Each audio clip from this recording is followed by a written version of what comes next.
Complete ലോന്റെ പുതിയൊരു വീഡിയോയിലേക്ക് എല്ലാവർക്കും സ്വാഗതം.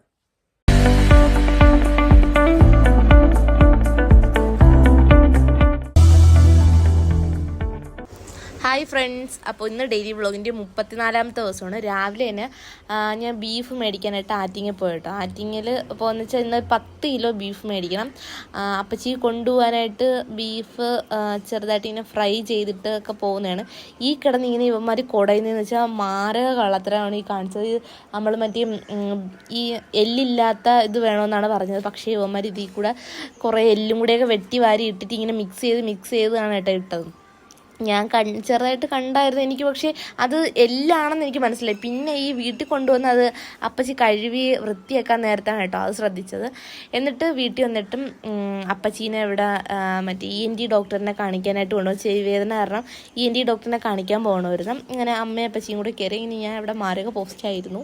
നമ്മൾ പിന്നെ അവിടെ പോസ്റ്റായിരുന്നു എന്ന് പറഞ്ഞിട്ടും കാര്യമല്ലോ. ചെവി വേദനയായിട്ട് പോയ ആളെ അവിടെ നിന്ന് ഇറങ്ങിയാലേ നമുക്ക് തിരിച്ചു വരത്തുള്ളൂ. എന്തായാലും ഞാൻ തിരിച്ചു വന്നപ്പോഴത്തേക്ക് അച്ചാമ്മ തോരൻ വെക്കാനായിട്ടുള്ള പരിപാടിയിലാണ്. ഞാൻ ഇതിന് മുമ്പ് ഞാൻ ഒരു ഷോർട്ട് വീഡിയോ ഇട്ടിട്ടുണ്ട് കേട്ടോ. ഇതിൻ്റെ അതായത് മുട്ടക്കോസ് ഇങ്ങനെ കൊത്തി തോരനാക്കിയിട്ട് ഒരു 3-4 മാസം നമുക്ക് സേവ് ചെയ്ത് വെച്ചിരുന്ന് കഴിക്കാനൊക്കെ പറ്റിയ ഒരു ഐറ്റമാണ്. അപ്പോൾ അച്ചാമ്മ തോരൻ വയ്ക്കുകയാണ്. ഞാൻ ഇതിൻ്റെ അതായത് ഈ തോരൻ വയ്ക്കുന്നതിൻ്റെ ഒരു ഫുൾ വീഡിയോ വേണമെങ്കിൽ പറഞ്ഞാൽ ഞാൻ അത് ഇടുന്നതായിരിക്കും. പിന്നെ എന്നോട് സംസാരിച്ചിരിക്കാനൊന്നും ആ സമയത്ത് ആരുമില്ലായിരുന്നു. അത് എല്ലാവരും അവരവരെ പണിയിലായിരുന്നു. അമ്മ അത് ബീഫ് ഇങ്ങനെ അത് ചെറുതായിട്ട് ഫ്രൈ ചെയ്തുകൊണ്ടിരിക്കുന്നു. അപ്പച്ചി അടുത്ത കാര്യങ്ങൾ ഫുഡ് വേവിക്കുന്നു.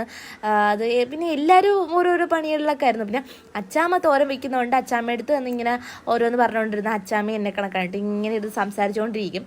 അപ്പോഴത്തേക്കും പിന്നെ ഞാനും അച്ചാമ്മയും കൂടി ഇങ്ങനെ സ്വാഭാവികമായിട്ട് അങ്ങോട്ടും ഇങ്ങോട്ടും ഇരുന്ന് ഓരോ കാര്യങ്ങളൊക്കെ പറഞ്ഞ് എല്ലാം ചെയ്തുകൊണ്ടിരുന്നപ്പോഴത്തേക്ക് അച്ചാമ്മ പാവം ഇങ്ങനെ കിണ്ടണുണ്ട്. എനിക്കിങ്ങനെ സങ്കടം. ലാസ്റ്റ് കുറേ നേരം ഞാനും കിണ്ടിക്കൊടുത്തു.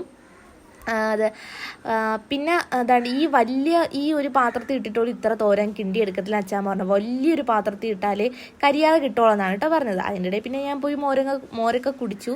എന്നിട്ട് ഞാൻ വന്നപ്പോഴത്തേക്ക് അച്ചാമ്മ ഒരു ഇത് മാറ്റിയിട്ട് ഒരു വലിയ ഇരുമ്പിച്ചട്ടി ആക്കിയിടും. അതിൻ്റെ അടി പിടിക്കുന്നതെന്ന് പറഞ്ഞിട്ട് വലിയൊരു ഇരുമ്പിച്ചട്ടിയിലോട്ട് മാറ്റി തോരൻ കിണ്ടി സെറ്റാക്കി. എന്തായാലും അച്ചാമ്മ സെറ്റാക്കി എടുത്തു കേട്ടോ. പിന്നെ ചൂടാറാനായിട്ട് വെച്ചു.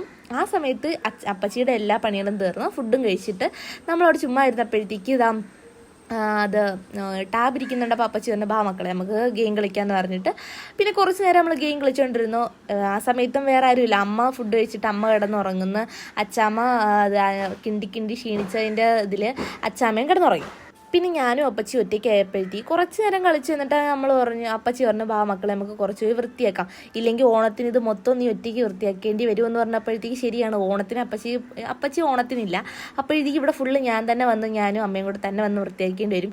ഈ സൈഡിലൊന്നും ഞാൻ തന്നെ ഇറങ്ങേണ്ടി വരുമല്ലോ, അമ്മയ്ക്കിനെ കൊണ്ട് പറ്റില്ലല്ലോ.